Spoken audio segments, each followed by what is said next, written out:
ಹಿಂಗೆ ಹಬ್ಬಗಳ ಸರಮಾಲೆಗಳನ್ನು ಒತ್ತು ತರುವಂಥದ್ದು ಶ್ರಾವಣ ಮಾಸ. ಅಂದರೆ ಖರ್ಚಿನ ಮೇಲೆ ಖರ್ಚು ತರುವಂಥದ್ದು ಶ್ರಾವಣ ಮಾಸ.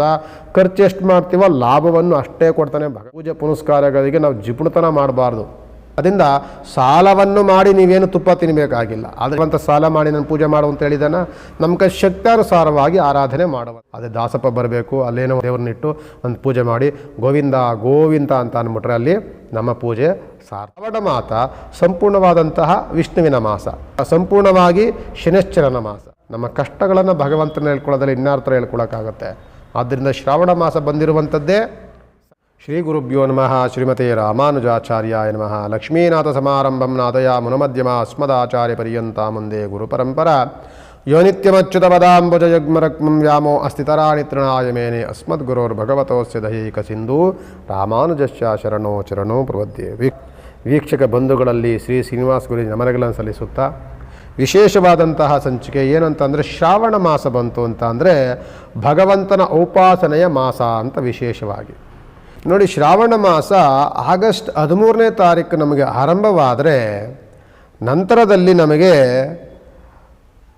ಸೆಪ್ಟೆಂಬರ್ 11ನೇ ತಾರೀಕಿನವರೆಗೂ ಸಹ ನಮಗೆ ಶ್ರಾವಣ ಮಾಸ ಇರುತ್ತೆ.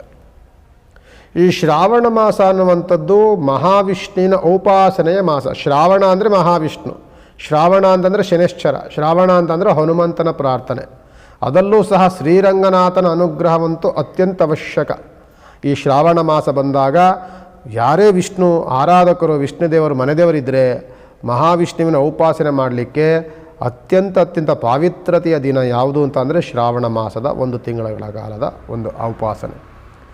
ಎಲ್ಲರೂ ಸಹ ನೋಡ್ತಿರ್ತೀವಿ, ನಾವೆಲ್ಲರೂ ಸಹ ಮಹಾವಿಷ್ಣುವಿನ ಉಪಾಸನೆ ಮಾಡುವಂಥವರು ಪ್ರತಿದಿನವೂ ಸಹ ಉಪಾಸನೆಯೇ. ಆದರೆ ವಾರ ಬಂದಾಗ ಮಾತ್ರ ಅಂತೂ ನಾನು ತುಂಬ ಕಡೆ ನೋಡ್ತಿರ್ತೀವಲ್ಲ, ಕೆಲವು ದಾಸಪ್ಪನ ಕರೆದು ಮಾಡುವಂಥ ಪ್ರತೀತಿಗಳಿರುತ್ತೆ. ದಾಸಪ್ಪನ ಕರೆದು ಒಂದೇನೋ ನೈವೇದ್ಯಾದಿಗಳನ್ನು ಮಾಡಿ ಅವ್ರ ಕೈಯಿಂದ ಶಂಕು ಜಾಗಟೆಗಳನ್ನು ಉತ್ಸಿ ಅಂತ ತಿಮ್ಮಪ್ಪನನ್ನು ಒಂದು ಪ್ರಾರ್ಥನೆ ಮಾಡ್ಕೊಂಡು ಒಂದು ಗೋವಿಂದ ಅಂತ ಕೂಗುವಂಥ ಸ್ಮರಣೆ ನಮ್ಮೆಲ್ಲರಿಗೂ ಸಹ ನಮ್ಮ ಪ್ರತೀತಿ ಬಂದಿದೆ. ಆದರೆ ಶ್ರಾವಣ ಮಾಸ ಅಂದರೆ ನಮ್ಮ ಇಷ್ಟಾರ್ಥಗಳನ್ನು, ನಮ್ಮ ಆಗು ಹೋಗುಗಳನ್ನು, ನಮ್ಮ ಭಗವಂತನ ಉಪಾಸನೆಗಳನ್ನು ಮಾಡಲಿಕ್ಕೆ ಅತ್ಯಂತ ಪಾವಿತ್ರತೆ ದಿನ. ಭಗವಂತನ ಸ್ಮರಣೆ ಮಾಡಿ ನಮ್ಮ ಇಷ್ಟಾರ್ಥಗಳೆಲ್ಲವೂ ಸಹ ಅಲ್ಲಿ ಹೇಳ್ಕೊಡುವಂಥ ಪಾವಿತ್ರತೆಯ ದಿನ. ಅನ್ನದಾನ, ನಮ್ಮ ಕೈಲಾದಂಥ ಅನ್ನದಾನವನ್ನು ಮಾಡುವಂಥ ಪಾವಿತ್ರತೆಯ ದಿನ ಈ ಶ್ರಾವಣ ಮಾಸದ ಸಂಪೂರ್ಣವಾದಂಥ 1 ತಿಂಗಳ ಕಾಲದ ಮಾಸ. 1 ತಿಂಗಳ ಕಾಲಗಳಲ್ಲಿ ಎಷ್ಟೊಂದು ಹಬ್ಬಗಳು ಬಂದ್ಬಿಡುತ್ತೆ ನಮಗೆ ನೋಡಿ. ಒಂದು 16ನೇ 17ನೇ ತಾರೀಕು ನಾಗಚತುರ್ಥಿ, ನಾಗಪಂಚಮಿ ಅಂತ ಬರುತ್ತೆ. ಅದರ ನಂತರದಲ್ಲಿ ನಮಗೆ ಶ್ರಾವಣದಲ್ಲಿ ಬಂದಾಗ ನಮಗೆ 21ನೇ ತಾರೀಕು ವರಮಹಾಲಕ್ಷ್ಮಿ ಅಂತ ಬರುತ್ತೆ. ಅದಕ್ಕಿಂತ ಮುಂಚೆ ನಮ್ಗೆ ನಾವಾಲೆ ಜ್ಯೋತಿರ್ಭೀಮೇಶ್ವರ ವ್ರತ ಮಾಡಿರ್ತೀವಿ. ಇದೆಲ್ಲ ಮಾಡ್ಕೊಂಡು ಬಂದಮೇಲೆ ಹಾಗೆ 28ನೇ ತಾರೀಕು ಬಂದರೆ ನಮಗೆ ಉಪಕರ್ಮ ಬರುತ್ತೆ, ಜೊತೆಯಲ್ಲಿ ರಕ್ಷಾಬಂಧನ ಸಿಗುತ್ತೆ. ಅನಂತರದಲ್ಲಿ ಹಂಗೆ ಒಂಚೂರು ಸೆಪ್ಟೆಂಬರ್ಗೆ ಬಂದರೆ 4ನೇ ತಾರೀಕು ಶ್ರೀಕೃಷ್ಣ ಜನ್ಮಾಷ್ಟಮಿ ಬರುತ್ತೆ. ಹಿಂಗೆ ಹಬ್ಬಗಳ ಸರಮಾಲೆಗಳನ್ನು ಒತ್ತು ತರುವಂಥದ್ದು ಶ್ರಾವಣ ಮಾಸ. ಅಂದರೆ ಖರ್ಚಿನ ಮೇಲೆ ಖರ್ಚು ತರುವಂಥದ್ದು ಶ್ರಾವಣ ಮಾಸ. ಖರ್ಚು ಎಷ್ಟು ಮಾಡ್ತೀವೋ ಲಾಭವನ್ನು ಅಷ್ಟೇ ಕೊಡ್ತಾನೆ ಭಗವಂತ. ಈ ಭಗವಂತನ ಸ್ಮರಣೆ, ಭಗವಂತನ ಒಂದು ಪೂಜೆ ಪುನಸ್ಕಾರಗಳಿಗೆ ನಾವು ಜಿಪುಣತನ ಮಾಡಬಾರ್ದು. ನಾವೇನು ತಂದಿದ್ವಿ, ನಾವೇನು ತೆಗೆದುಕೊಂಡು ಹೋಗ್ತೀವಿ ಅಲ್ವೇ, ಭಗವಂತ ಕೊಟ್ಟಿದ್ದನ್ನು ಭಗವಂತನಿಗೆ ಸಮರ್ಪಣೆಯನ್ನು ಮಾಡ್ತೀವಿ. ಅದರಿಂದ ಸಾಲವನ್ನು ಮಾಡಿ ನೀವೇನು ತುಪ್ಪ ತಿನ್ನಬೇಕಾಗಿಲ್ಲ. ಆದರೆ ಇರುವಂಥದ್ದನ್ನೇನು ಮಾಡಿ ನಾವು ಭಗವಂತನ ಉಪಾಸನೆ, ಭಗವಂತ ಸಾಲ ಮಾಡಿ ನಾನು ಪೂಜೆ ಮಾಡು ಅಂತ ಹೇಳಿದಾನ, ನಮ್ಮ ಕೈ ಶಕ್ತಾನುಸಾರವಾಗಿ ಆರಾಧನೆ ಮಾಡುವಂಥದ್ದು. ನೋಡಿ, ಶ್ರಾವಣ ಬಂತು ಅಂತಂದರೆ ತಿರುಪತಿ ತಿಮ್ಮಪ್ಪನಿಗೆ ಉಪಾಸನೆಗಳನ್ನು ಪ್ರತಿಯೊಬ್ಬ ವರ್ಗದವರು ಎಲ್ಲರೂ ವಿಷ್ಣು ಭಕ್ತರು ಮಾಡ್ತಿರ್ತಾರೆ. ದಾಸಪ್ಪನ ಕರೀತಾರೆ. ಕೈಲಾದಂತಹ ಎಡೆಗಳನ್ನು, ಕೆಲವು ಸಿಹಿ ಮಾಡುವಂಥ ಪದ್ಧತಿಗಳು, ಕೆಲವು ಖಾರ ಮಾಡುವಂಥ ಪದ್ಧತಿಗಳು. ಅದೇ ದಾಸಪ್ಪ ಬರಬೇಕು, ಅಲ್ಲೇನೋ ಒಂದು ಪೂಜೆಯನ್ನು ಮಾಡಬೇಕು, ಒಂದು ದೇವ್ರನ್ನಿಟ್ಟು ಒಂದು ಪೂಜೆ ಮಾಡಿ ಗೋವಿಂದ ಗೋವಿಂದ ಅಂತ ಅಂದ್ಬಿಟ್ರೆ ಅಲ್ಲಿ ನಮ್ಮ ಪೂಜೆ ಸಾರ್ಥಕತೆ, ಅಲ್ಲಿ ಭಗವಂತನ ಆಶೀರ್ವಾದ ಆಯಿತು ಅನ್ನುವಂಥದ್ದು ನಮ್ಮ ನಂಬಿಕೆಗಳು. ಅದಕ್ಕೆ ನಾವೆಲ್ಲರೂ ಸಹ ಶ್ರಾವಣ ಬಂದಾಗ ಶ್ರಾವಣ ಶನಿವಾರ 4 ವಾರಗಳು ಬರುತ್ತೆ. 4 ವಾರವೂ ಉಪಾಸನೆ. ಅದರ ಜೊತೆಯಲ್ಲಿ ನೋಡಿ, ಎಷ್ಟೋ ಜನಗಳಿಗೆ ಎಷ್ಟೋ ಗ್ರಹಗತಿಗಳ ದೋಷ ಇರುವಂಥವರು ಶನೈಶ್ಚರನ ಉಪಾಸನೆ ಮಾಡ್ತಿರ್ತಾರೆ. ಶ್ರಾವಣ ಮಾಸ ಬಂತು ಅಂತಂದರೆ ಶನಿದೇವರ ಕಥೆಯನ್ನು ನಿಲ್ಲಿಸ್ತಿರ್ತಾರೆ, ನವಗ್ರಹ ಪೂಜೆಗಳನ್ನು ಮಾಡ್ತಿರ್ತಾರೆ, ನವಧಾನ್ಯಗಳನ್ನು ದಾನ ಕೊಡ್ತಿರ್ತಾರೆ. ಇದೆಲ್ಲವೂ ಅತ್ಯಂತ ಅವಶ್ಯಕ, ಮಾಡಲೇಬೇಕಾಗಿರುವಂಥದ್ದು.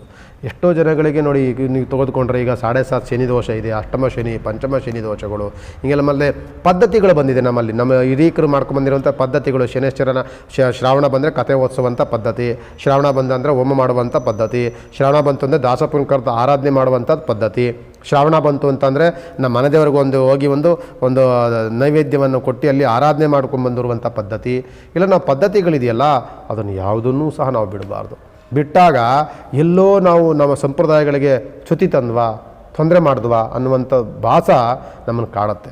ಆದ್ದರಿಂದ ಈ ಶ್ರಾವಣ ಮಾಸ ಸಂಪೂರ್ಣವಾದಂತಹ ವಿಷ್ಣುವಿನ ಮಾಸ, ಸಂಪೂರ್ಣವಾಗಿ ಶನೈಶ್ಚರನ ಮಾಸ, ಶ್ರಾವಣ ಮಾಸ ಸಂಪೂರ್ಣವಾಗಿ ಶ್ರೀರಂಗನ ಮಾಸ. ಆದ್ದರಿಂದ ನಾವು ಈ ಶ್ರಾವಣ ಮಾಸ ಬಂತು ಅಂತ ಅಂದಾಗ ಉಪಾಸನೆಗಳು ಅವಶ್ಯಕ. ನಾವೆಲ್ಲರೂ ಸಹ ಒಟ್ಟಾಗಿ ಸೇರಿಕೊಂಡು ಮನೆದೇವರನ್ನು, ಕುಲದೇವರನ್ನು, ಇಷ್ಟದೇವರನ್ನ ಪ್ರಾರ್ಥನೆ ಮಾಡ್ಕೊಳ್ತಾ, ಶನೈಶ್ಚರನ ಸ್ಮರಣೆ ಮಾಡ್ಕೊಳ್ತಾ, ಎಷ್ಟೋ ನಮ್ಮ ಇಷ್ಟಾರ್ಥಗಳು ಸಿದ್ಧಿಯಾಗುವಂಥ ಅನುಗ್ರಹವನ್ನು ಕೇಳ್ಕೊಳ್ತಾ, ನಮಗಿರುವಂಥ ಕಷ್ಟ ಕಾರ್ಪುಣ್ಯಗಳನ್ನು ಅವನಲ್ಲಿ ಹೇಳ್ಕೊಳ್ತಾ ಸ್ಮರಣೆ ಮಾಡುವಂತಹ ಅತ್ಯಂತ ಪಾವಿತ್ರತೆಯ ದಿನ ಶ್ರಾವಣ ಮಾಸ. ಶ್ರಾವಣ ಮಾಸ ಬಂತು ಅಂತ ಅಂದರೆ ಎಷ್ಟೋ ಗ್ರಹಗತಿಗಳ ಬದಲಾವಣೆಗಳಾಗುತ್ತಲ್ಲಿ, ಎಷ್ಟೋ ದೋಷದಲ್ಲಿರುವಂಥವರಿಗೆ ಉತ್ತಮವಾದಂಥ ಫಲ ಸಿಗುವಂಥ ವಾತಾವರಣಗಳು ಸಿಕ್ಬಿಡುತ್ತೆ.